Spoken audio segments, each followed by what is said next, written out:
மீனாட்சி சுந்தரேஸ்வரர் திருக்கல்யாணத்திற்கு இன்னும் ஒரு சில தினங்களே இருக்க ஊரே கொண்டாட்டத்தில் இருந்தது. ஊரின் மையத்தில் வசித்து வரும் சுந்தரின் மனம் மட்டும் திண்டாட்டத்தில் இருந்தது. உனக்கு இதெல்லாம் பிடிக்கலனா சாமியார பேசாம கைலாசாவுக்கு பேரு Nithyaji is waiting for you மச்சி. சென்னை மிகவும் பரபரப்பாக இயங்கிக் கொண்டிருந்தது. அங்குதான் பிறந்து வளர்ந்து வேலையில் பிஸியாக அமர்ந்து ஒரு வீடியோ கால் செய்கிறாள். மறுமுனையில் பாலா மற்றும் சரண் மார்க்கெட்டிங்கிலும் அவளுக்கு பக்கபலமாக இருந்த மீனாட்சி சுந்தரேஸ்வரர் திருக்கல்யாணத்திற்கு இன்னும் ஒரு சில தினங்களே இருக்க ஊரே கொண்டாட்டத்தில் இருந்தது. ஊரின் மையத்தில் நடந்து வரும் மீனாவின் மனம் மட்டும் திண்டாட்டத்தில். அன்பே அகிலம் என்று எழுதப்பட்ட ஜன்னல் ஓங்கி மூடப்படுவதை கண்டு திகைத்து திரும்பினாள் மீனாட்சி. கோயில்களின் நகரமாம் மதுரையே திருவிழா கோலம் பூண்டிருந்தது. காரணம் இங்கு நடக்க கதையை முழுசா கேளுங்க. பிடிச்சிருந்தா லைக் பண்ணி உங்க ஆதரவை தெரிவிங்க. கோயில்களின் நகரமாம் மதுரையே திருவிழா கோலம் பூண்டிருந்தது. காரணம் இங்கு நடக்க இருப்பது தெய்வீக திருமணம் அல்லவா? சித்திரை வந்தால் நித்திரை ஏது, மீனாட்சி ஆட்சி கனவிலும் அவளே காட்சி. மீனாட்சி சுந்தரேஸ்வரர் திருக்கல்யாணத்திற்கு இன்னும் ஒரு சில தினங்களே இருக்க ஊரே கொண்டாட்டத்தில் இருந்தது. ஊரின் மையத்தில் வசித்து வரும் சுந்தரின் மனம் மட்டும் திண்டாட்டத்தில் இருந்தது. ஜன்னல் திறந்து வைத்து வானத்தை விரித்து கொண்டிருந்தான். டேட்டா சயின்ஸ் அண்ட் ஏஐயில் புது கோர்ஸ் முடித்திருந்தும் பல இடங்களில் வேலைக்காக அலைந்திருந்தும் நிலையான ஒரு வேலை இதுவரை அமையாமல் வாழ்க்கையும் கையில் பிடிபடாமல் போய்கொண்டே இருந்தது. தற்போதுதான் ஒரு ஐடி நிறுவனத்திலிருந்து கம்பெனி பாலிடிக்ஸால் தூக்கி எறியப்பட்டு அந்த துரோகத்திலிருந்து கொஞ்சமாக மீண்டு வந்து வேலையில்லா திண்டாட்டத்தை உணர்ந்து கொண்டு ஒரு நல்ல மனிதனாக வாழ்வதே முக்கியம், வேலை வாழ்க்கை எல்லாம் நடப்பது போல நடக்கட்டும் என்ற முடிவுக்கு வந்தவனாக 33 வயதுக்கு மேலே இனியும் ஐடி நிறுவனங்களில் சேரப்போவதில்லை என்ற உறுதியோடு இருக்கிறான். தன்னிடமிருந்த சேமிப்பில் தனது வயதான தாயை கவனித்து வந்து கொண்டிருந்தான். அவனது அறை சுவற்றில் ஒரு பக்கம் மீனாட்சி அம்மன் போட்டோ, இன்னொரு ஓரம் ஸ்டீவ் ஜாப்ஸின் வாசகம், தொழில்நுட்பம் மனித நேயத்துடன் இணைய வேண்டும். அவனது நண்பர்கள், நீ உன் நியாய தர்மங்களாம் எல்லாம் விட்டால் லட்சங்களை சம்பாதிக்கலாம், பணத்தை வாரி இறைக்கும்போது ஓடி போய் பொறுக்கிக்கணும், ஐடி கம்பெனினாலே இப்படி தான், லே ஆஃப் பண்ணுறதுக்குள்ள அடுத்த கம்பெனி தேடி வச்சுக்கோ, உனக்கு இதெல்லாம் பிடிக்கலனா சாமியார பேசாம கைலாசாவுக்கு பேர் Nithyaji is waiting for you மச்சி என கிண்டல் அடிக்கிறார்கள். இதையெல்லாம் நினைத்து கொண்டு இருந்தான் சுந்தர். அன்பே அகிலம் என்று தன் கைப்பட எழுதியிருந்த ஜன்னலை விரக்தியில் பூட்டிவிட்டு மீனாட்சி கோவிலுக்கு செல்லும் போது ஒரு சுவாரஸ்யமான காட்சியை காண்கிறான். பக்தர்கள் ஸ்மார்ட் போனில் QR கோடு ஸ்கேன் செய்து தீர்த்தம் பெற்று கொண்டிருக்கிறார்கள். இந்த டிஜிட்டல் தீர்த்தம் ப்ராஜெக்டை உருவாக்கியது டெக் டிவைன் என்ற ஸ்டார்ட் அப். அதன் ஃபவுண்டர் யார்? மீனா, ஒரு 27 வயது AI சிற்பி என்று அவளது பெயர் மட்டும் கோயில் அலுவலகத்தில் இருந்த அவளது கம்பெனி விளம்பர வவுச்சரில் இருந்தது. அதை அவன் படித்ததும் கோயில் மணி ஒரு முறை ஒலித்தது. இந்த வயசுலேயே பிஸ்னஸ் பார்க்கிறளா, திறமசாலிதான் என்று வியந்து கொண்டே கோயிலுக்குள் செல்கிறான். சுந்தருக்கு சற்றும் பிடிக்காத சென்னை மிகவும் பரபரப்பாக இயங்கிக் கொண்டிருந்தது. அங்குதான் பிறந்து வளர்ந்து வேலையில் பிஸியாக அமர்ந்தும் இருந்தாள் மீனா. டெல்லியில் IIT படித்தவள். அவளது ஸ்டார்ட் அப் டெக் டிவைனின் புதிய ப்ராஜெக்ட் AI அர்ச்சனை. இதில் பக்தர்கள் அப்ளிகேஷனில் கொஞ்சம் அதிகம் பணம் செலுத்தினால் கோயில் அர்ச்சகர் போலவே AI அந்த பூஜையை நிறைவேற்றும். அடுத்தடுத்த ப்ராஜெக்டுகளான AI பிரசாதம், AI தர்ஷன் என பல அவளது லிஸ்டில் இருந்தன. நிறுவன முதலீட்டாளர்கள் இவற்றை நல்ல விலைக்கு விற்க திட்டமிடுகிறார்கள். முதலில் AI அர்ச்சனையை பெரும் லாபத்தில் ஒரு அந்நிய நிறுவனத்துக்கு விற்க நிர்பந்திக்கிறார்கள். ஆனால் இது பக்தர்களுக்காக வழக்கமான அர்ச்சனைக்கு ஆகும் செலவு சேவையாக மட்டுமே இருக்க வேண்டும். கூடுதல் கட்டணம் இருக்கக்கூடாது என மீனா கடும் எதிர்ப்பு தெரிவிக்கிறாள். ஏஞ்சல் இன்வெஸ்டர்ஸ் அவளை எச்சரிக்கிறார்கள். இந்த மாத இறுதிக்குள் நீங்கள் இணங்காவிட்டால் நாங்கள் விலகிக் கொள்கிறோம் என்று பகிரங்க மிரட்டல் விடுகிறார்கள். அதே நாள் மாலை மீனா தன் லேப்டாப்பில் ஒரு வீடியோ கால் செய்கிறாள். மறுமுனையில் மதுரை கோயில் தொடர்பான ஒரு தனியார் ட்ரஸ்ட். நான் இந்த ப்ராஜெக்டை இலவசமாக கோயிலுக்கு வழங்குகிறேன் என்கிறாள்.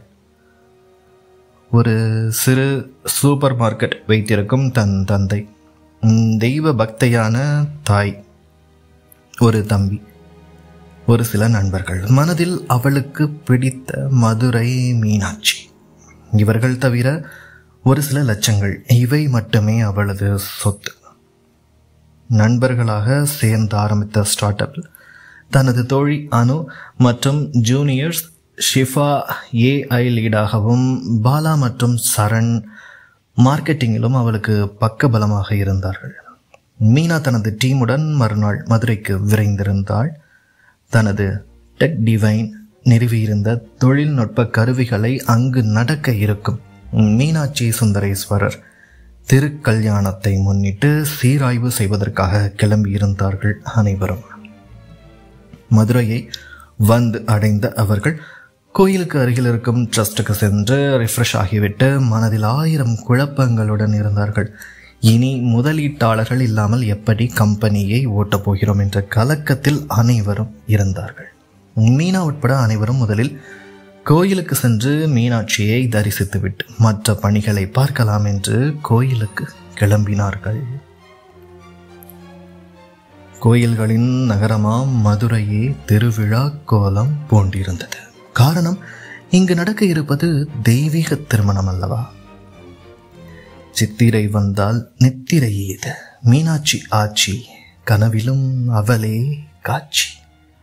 மீனாட்சி சுந்தரேஸ்வரர் திருக்கல்யாணத்திற்கு இன்னும் ஒரு சில தினங்களே இருக்க ஊரே கொண்டாட்டத்தில் இருந்தது. ஊரின் மையத்தில் நடந்து வரும் மீனாவின் மனம் மட்டும் திண்டாட்டத்தில் இருந்தது. ரதவீதிக்கு அருகில் செல்லும் தெருவில் அன்பே அகிலம் என்று எழுதப்பட்ட ஜன்னல் ஓங்கி மூடப்படுவதைக் கண்டு திகைத்து திரும்பினாள் மீனா. ஒரு கணம் திகைத்தாலும் அதில் எழுதியிருந்த வாசகம் சரஸ்வதி பூஜையில் சந்தனத்தை தொட்டு எழுதியிருந்ததை போல இருந்தது. அந்த அன்பே அகிலம். ஒரு சில நொடிகள் அங்கேயே நின்று விட்டவளை அனுதான் திரும்ப வந்து அழைத்து சென்றாள். இதை எழுதியவர்களின் உணர்வை நினைத்து வியந்து கொண்டே கோயிலுக்குள் வந்திருந்தாள். இவர்கள் இருவரும் சந்திக்கப் போவது உறுதி. ஆனால் அது எப்படிப்பட்டதாக இருக்கும்? இவர்கள் இணையப் போவது இயற்கைதான். ஆனால் அதில் என்னவெல்லாம் இவர்கள் அனுபவிக்கப் போகிறார்கள்? மீனா சுந்தர், நவீன மீனாட்சி சுந்தரேஸ்வரரா இவர்கள்? உண்மை கதை தொடரும். மீதி கதை வேணும்னா கமெண்ட் பண்ணுங்க. இல்லைனா பாலைவன மழை போல எதுக்கு? மக்களே தப்பாக நினச்சிக்காதீங்க. நான் பிஸி டைமில் உங்களுக்காக தான் கதைகள் பண்ணுறேன். டைம் ரொம்ப முக்கியம் இல்லையா? ஸோ மக்களே தப்பாக நினச்சிக்காதீங்க. அண்ட் என்னோடய சேனல் கதையின் மடியில், இதில் 30க்கும் மேற்பட்ட பல வகையான எனது சொந்த கற்பனை கதைகள் ஆடியோ புக்ஸாக இருக்குது. அனைத்தையும் ஃப்ரீயாக கேட்டுக்கோங்க, பார்த்துக்கோங்க, பிடிச்சா ரசிச்சுக்கோங்க. லைக் பண்ணி ஆதரவு அப்படிங்கிற ஒன்றை மட்டும் கொடுங்க. அது போதும் எனக்கு. அடுத்தடுத்த கதை வேணும்னா. அண்ட் ப்ராடக்ட் அட்வர்டைஸ்மெண்ட் ஸ்டோரிஸ் பிளேலிஸ்ட்டில் விளம்பரம் பண்ண ஏற்றவாறு கதைகள் செஞ்சுருப்பேன். உங்களோட ப்ராடக்ட் ஆர் சர்வீஸ் வித்தியாசமாக விளம்பரம் கிடைக்க கதையின் மடியில் @gmail.comக்கு எப்போனாலும் மெயில் பண்ணுங்கள். நன்றி. இது வரைக்குமா கேட்டுட்டு இருக்கீங்க? ஓகே, அப்போ உங்களுக்காகவே மீதி கதையில் கொஞ்சம் பார்க்கலாமா? அதுக்கு முன்னால் இதுவரை கேட்டுட்டு இருக்கிறவங்க மட்டும் M4S@MDUன்னு ஸ்க்ரீனில் தெரிகிற மாதிரி சேமாக கமெண்ட் பண்ணுங்கள். பார்க்குறவங்க எல்லாம் கன்ஃபியூஸ் ஆகி போகட்டும். 6 மாதங்களாக சுய பராமரிப்பு கூட சரிவர செய்து கொள்ளாமல் கிட்டத்தட்ட சாமியாரை போலவே இருந்தான் சுந்தர். கோயில் என்று சென்று விட்டால் அர்ஜுனனுக்கு தெரிந்த கிளியின் கண்களைப் போல கடவுளை மட்டுமே அவன் கண்களுக்கு தெரியும். கோயிலுக்குள் வந்திருந்த சுந்தர் நேராக அம்மன் சன்னதிக்கு நடந்தான். பின்னால் வந்த மீனா தனது டீமுடன் கோயிலில் இருந்த தனது கிளைண்டான அந்த தனியார் ட்ரஸ்டின் அலுவலகத்தில் தனது டிஜிட்டல் தீர்த்தம் நல்ல வரவேற்பை பெற்றிருப்பதைக் கண்டு ட்ரஸ்ட் உறுப்பினர்களிடம் பேசிவிட்டு அம்மன் சன்னதிக்கு நடந்தாள். ஏன் வந்தோம் என தெரியாமல் வாழ்கிறோம், ஏன் வாழ்கிறோம் என தெரியாமல் போகிறோம். யாரோடும் பேசி யாரோடும் பழகி ஒரு வார்த்தை கூட நம்மோடு உரையாடாமல் ஏன் வந்தோம் என தெரியாமல் வாழ்கிறோம், ஏன் வாழ்கிறோம் என்றே தெரியாமல் போகிறோம். கண்கள் திறந்திடு மீனாட்சி, என் கண்கள் திறந்திடு மீனாட்சி. காதில் ஒலியும் இல்லை, என் வாயில் வார்த்தை இல்லை, நேரில் எதுவும் இல்லை இருந்தும் கண்கள் திறந்திடு மீனாட்சி. நீயும் நான் வாழ நீயே சாட்சி.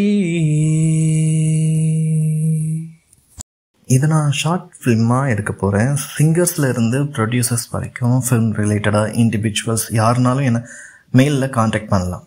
Excellence seeks excellence. If you are truly worthy and match, reach out. அப்புறம் இந்த ப்ராடக்ட் அட்வர்டைஸ்மெண்ட் ஸ்டோரிஸ் பிளேலிஸ்ட்டில் விளம்பரம் பண்ண ஏற்றவாறு கதைகள் செஞ்சுருவேன்.